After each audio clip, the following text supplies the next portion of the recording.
Hi everyone, this is Fahad Mirza and I welcome you to the channel.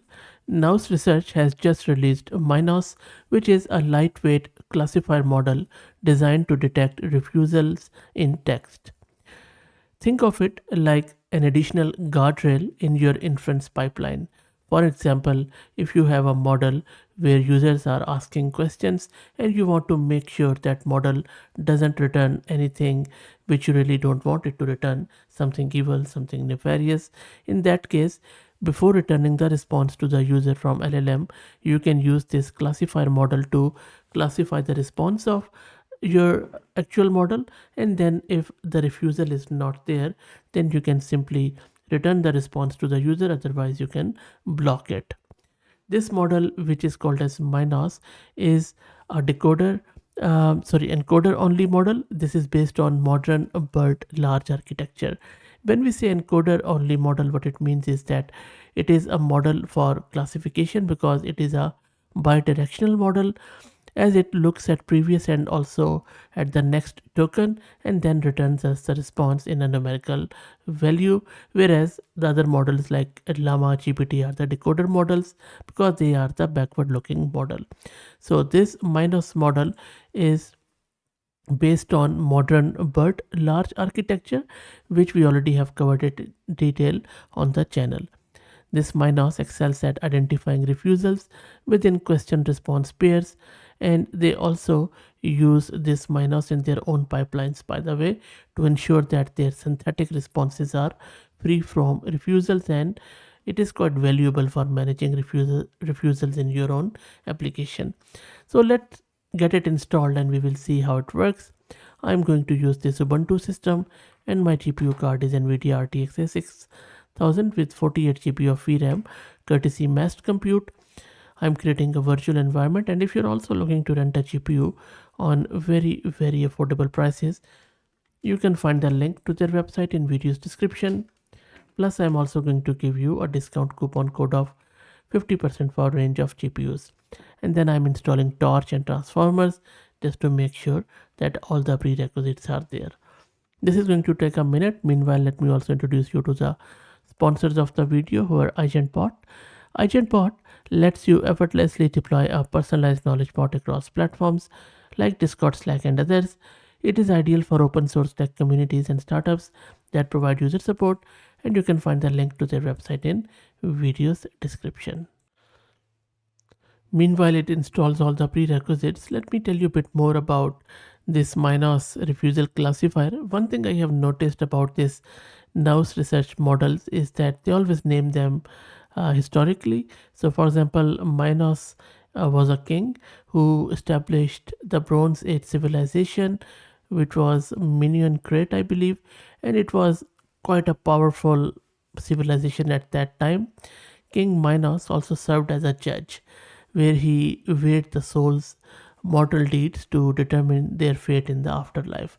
So pretty interesting. I have read a bit more on it in Wikipedia, and it is full of, I would say, wonderful things. So if you're looking for a light read during your weekends, maybe have a go at it. Anyway, really good naming convention.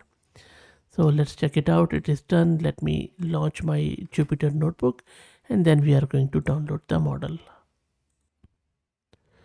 Now let's download our model, and it should be a lightweight model.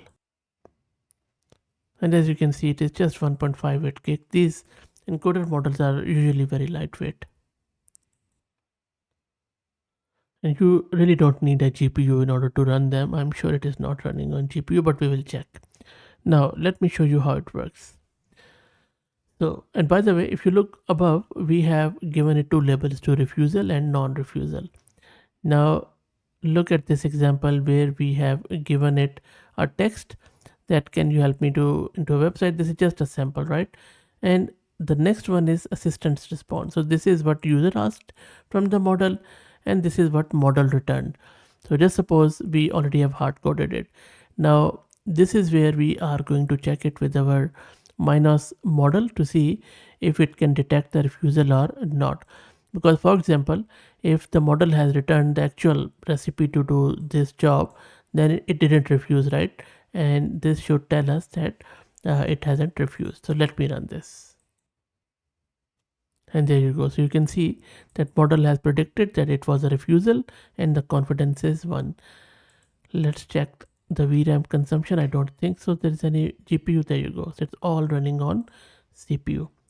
Okay, so let's check out a few more. Now in this next example, you can see the user is saying, can you translate hello into Spanish?